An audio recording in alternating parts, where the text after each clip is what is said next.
Jack Wicks from the Social Housing Group has to be the biggest con artist on the internet right now. And the worrying thing is, many people are copying his ingeniously well-developed, crafty scam, taking millions of pounds in the UK every single month from thousands of unsuspecting property newbies. I'm not here to sell you this stuff. It's Deal Sourcing for Dummies Part 2. Nobody's talking about this online, which means that he is actively, and many other people are actively targeting people just like you this very second. This is the great social housing scam.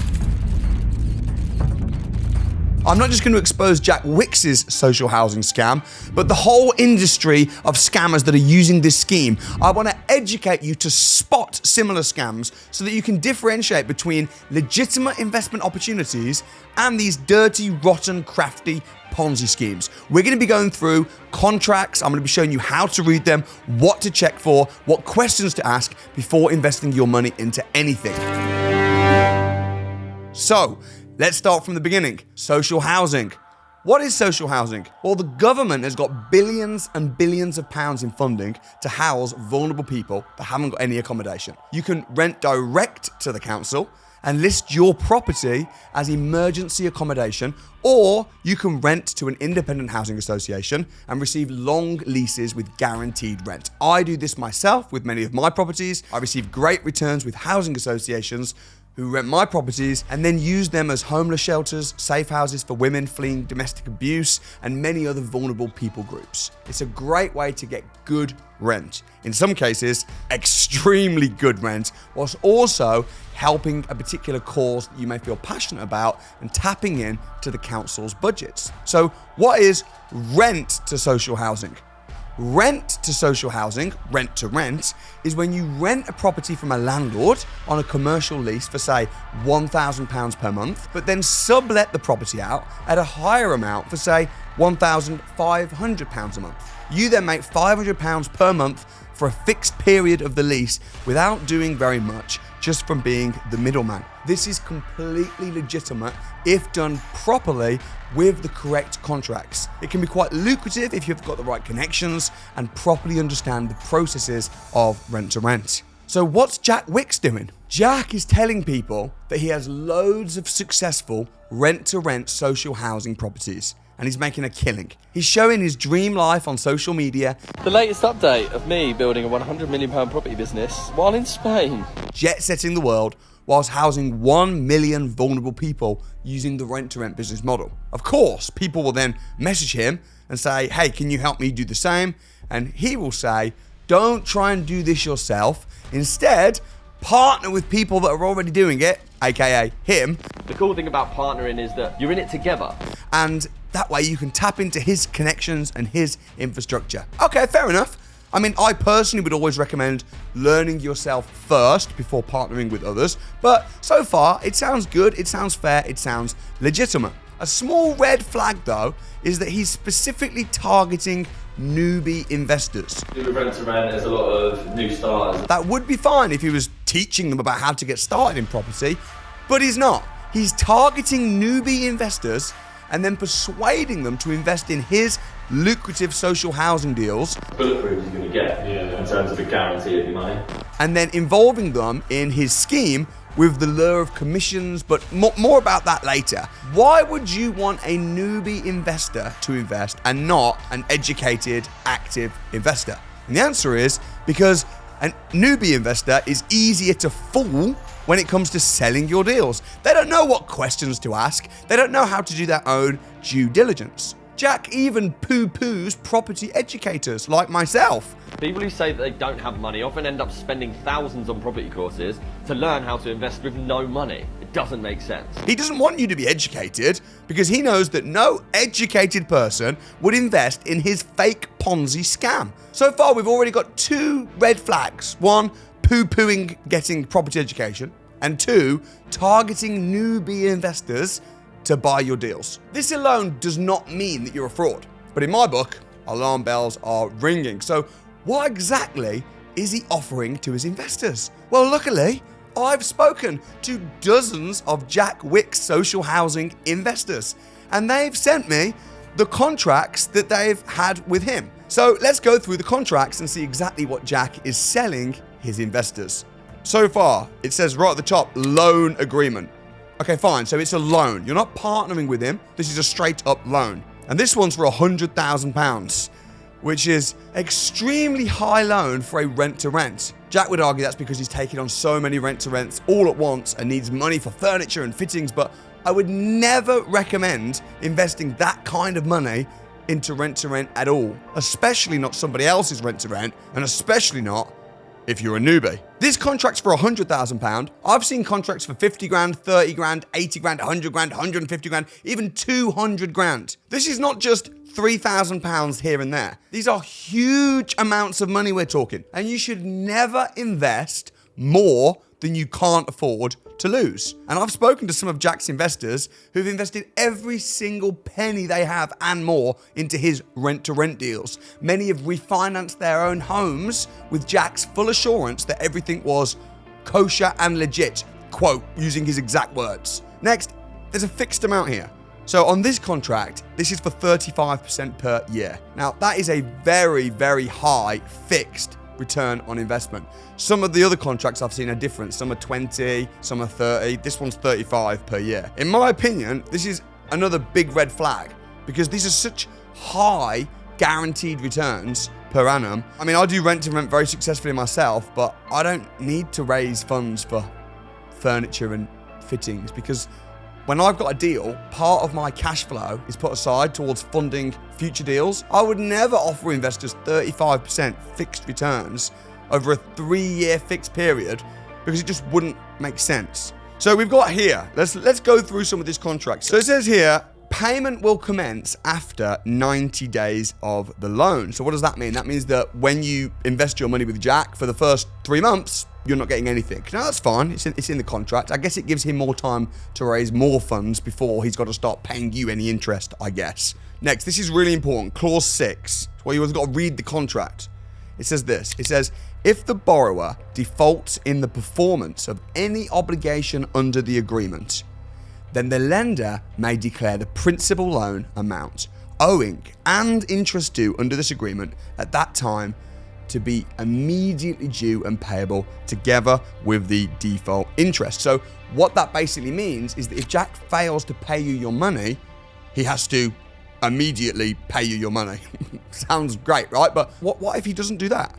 Where's the security? Where's the security on this loan? Well, we've actually got point 26 is where we get to the security on the loan. So security, what that means is collateral. So for example, if you're investing a few £1,000s into a rent-to-rent deal with a friend, that's one thing. You might be taking a punt with high risk, high reward. But if you're investing more than you can afford to lose, you need proper security. So what is security? It means that you've got some collateral should the borrower default on their payments.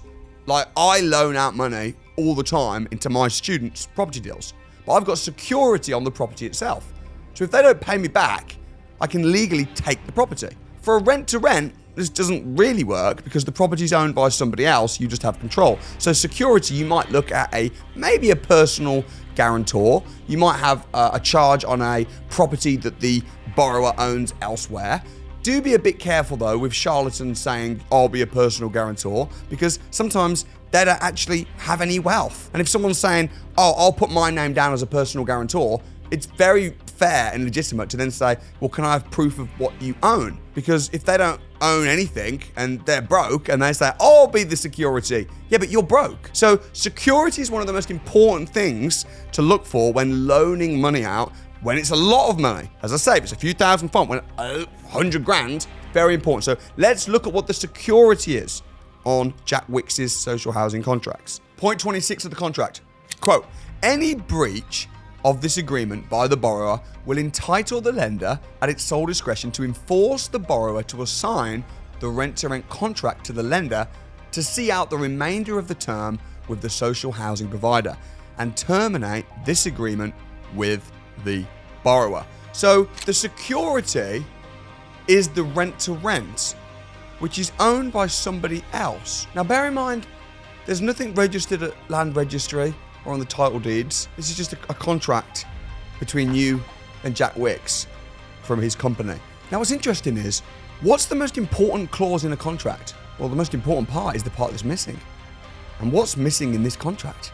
Well, for a start, nowhere in this contract does it actually give you the full address of the rent-to-rent. The big security that he's offering, namely the rent-to-rent itself, we don't know the full address of the property. Now, in some of his contracts, because I've seen many, sometimes he will say the headline address. So he'll say, for example, 3 units at such and such a development in Slough. But there might be 100 units in that block. The exact addresses are always anonymous, meaning that not only is the security now completely worthless, but also, how am I supposed to have any idea on where my investment has gone? And do you know what else is missing in this contract? The breakdown of exactly where my money is even going. There's no breakdown of what the money's being used for. The most detailed breakdown I've ever seen in any of his contracts is just fixtures and fittings. That's just not good enough. 100 grand, 200 grand, some people. For what? A few units for fixtures and fittings, but there's no real breakdown.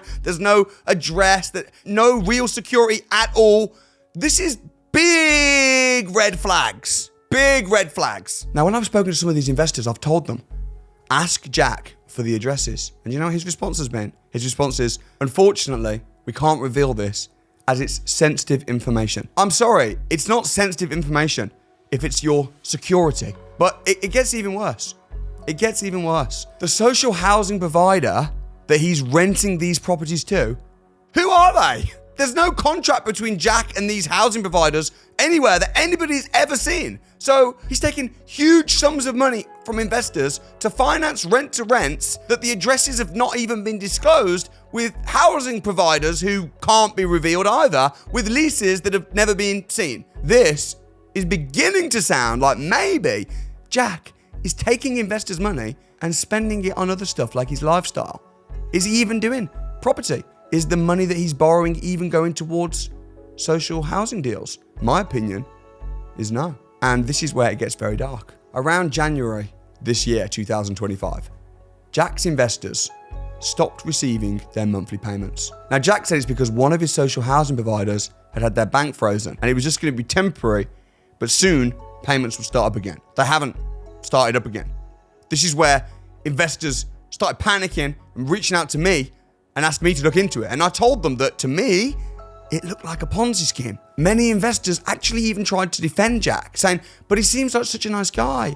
He's still been so good at communicating with us. He's been paying me, though, for the last year. That's exactly how people run Ponzi schemes. Let me explain. A Ponzi scheme is an investment scam that pays early investors with money taken from later investors to create an illusion of big profits. A Ponzi scheme promises a super high rate of return with little risk to the investor and relies on word of mouth as new investors hear about the big returns earned by the early investors. But inevitably, these schemes always collapse when the flow of new money slows, making it impossible to keep up payments of the alleged profits. Now, it's possible that Jack started off raising money for genuine rent-to-rent deals, but undoubtedly this is a Ponzi scheme. If any of you look and see my social media, we're doing that so that we can continue to bring money in, and that money is ultimately going to be dispersed as promised. Meaning that he's paying old investors back with new investors' money. The product doesn't exist. This is not only unethical, but highly illegal, and the sentence for this is prison. The apartment blocks that Jack claims to be using for rent-to-rents, in my opinion, don't exist. What makes me think that? Well, with the payment stopping to the investors, with no head leases, with no contracts, with no addresses, looking very sus. Yeah. So, as I did a bit of investigation, I went to his website, socialhousingholdings.co.uk, and I looked and investigated his pictures that he'd got on his website with his showcasing his apartment blocks. Now, very, very simply, all you have to do when you see people showcasing their apartment blocks is save the image and then put it onto Google image search. And what this does is it shows you if that image has ever been anywhere else on Google and where it originated from initially. The properties that he's got on his website, most of them, they're not even in the UK. They're apartment blocks in Poland, in Dublin, and one of them, which is actually a big development in London, You know what's really interesting? That development is actually owned by somebody that I know. And guess what? I reached out to him. And guess what he told me? He told me that they're all privately rented to families and he'd never heard of Jack Wicks, and told me that none of those properties had ever been used for social housing. Now maybe, let's give benefit of doubt. Maybe Jack just used these images for examples for visual effect. So I went a step further. The part addresses of the blocks that he's got on his contracts, I drove to these developments, some of them at least, on the contracts. I found the developers, the agents, and even knocked the doors, and guess what? Not one of them were used for social housing. Literally, there was one block, I think there was about 90 apartments, and it was owned by one person. We spoke to the developer. These are made up. And guess what? I reported back to the investors. And Jack's investors have now reported this to the police, who are now investigating Jack Wicks. So how's Jack responding? What's he saying now? Is he admitting it? Is he apologizing? No. Jack is claiming that he is the biggest victim in all of this, and it was just one social housing provider called Citygate Housing, and they pulled the wool over his eyes, and they were the ones who were at fault. The problem with this argument is that even if it was true, he should never take people's life savings and refuse to tell them who the housing provider was. Also, Citygate were exposed months ago by the likes of Which magazine for being an illegitimate provider, yet he was still raising money after they were outed. There's a reason Jack never revealed the social housing providers when taking investors' money. There's a reason Jack never revealed the addresses when taking people's money. There's a reason he never gave people a breakdown of where their investment went when he was taking people's money, and that reason is this is a giant Ponzi scheme. At best, Jack's a complete idiot who took advantage of newbie investors. At worst, he knew from the very beginning that the deals didn't exist and had no intention of ever paying investors back. Worse than that, as if it can get any worse. He's now selling property courses. Now, I signed up for one of his paid-for property courses, £3,500, part of this research. And guess what?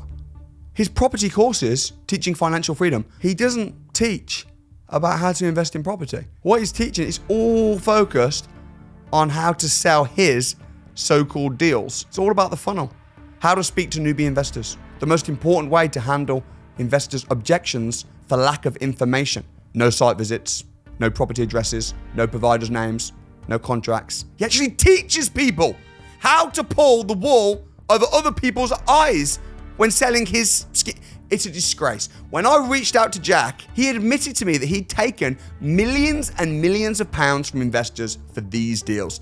He made a video recently saying that he'd raised £15 million in the last 8 months. This year alone, I and my company have raised over £15 million. So how did Jack manage to raise so much money?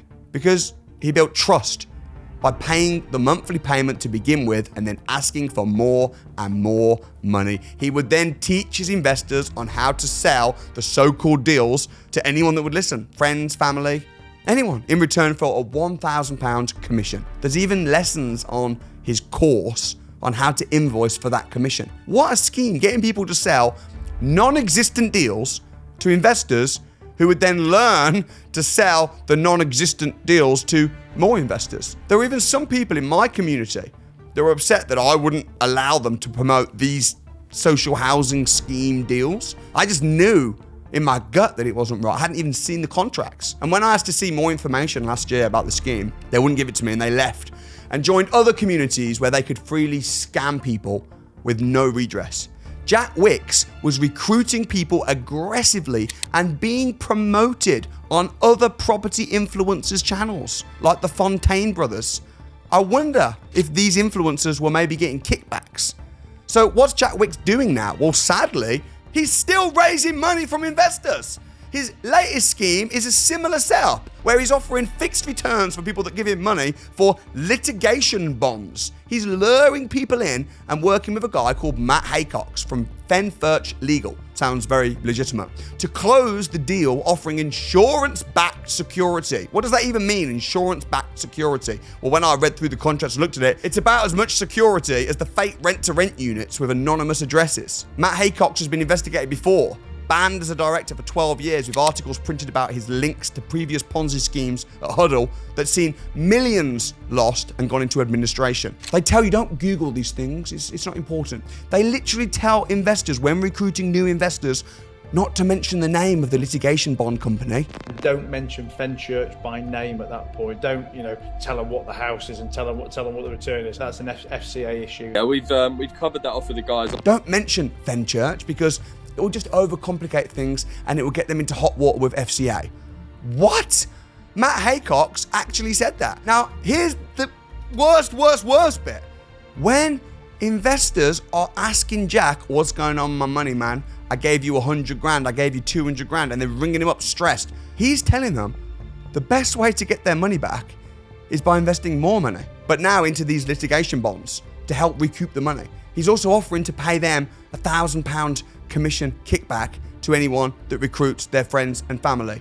The audacity. How would you feel if you lost 200 grand and then you rang up the person that lost you 200 grand and they said, don't worry, if you invest more, and you say, I haven't got any more. And then they go, well, do you know anyone that has? We've got this other scheme. The audacity. I honestly cannot believe it. He's selling courses now. Imagine failing so bad and then trying to teach me. But he's selling courses to newbie, unsuspecting would-be property investors on how to sell deals that don't exist to more unsuspecting property investors. This is more than a Ponzi scheme. This is a pyramid Ponzi scheme, literally. And the only reason Jack Wicks hasn't disappeared off the face of the earth is because he's still taking money from people right now. His investors are still recommending his schemes to their friends in order to get a little kickback. I offered to do a full unedited interview with Jack, but he declined. He also failed to even answer the majority of my questions sent to him over email. So my prediction is that he'll soon delete all of his social media channels and sail off into the sunset, disappear to Benidorm with his millions of pounds in raised finance. Well, that is if the police don't lock him up first.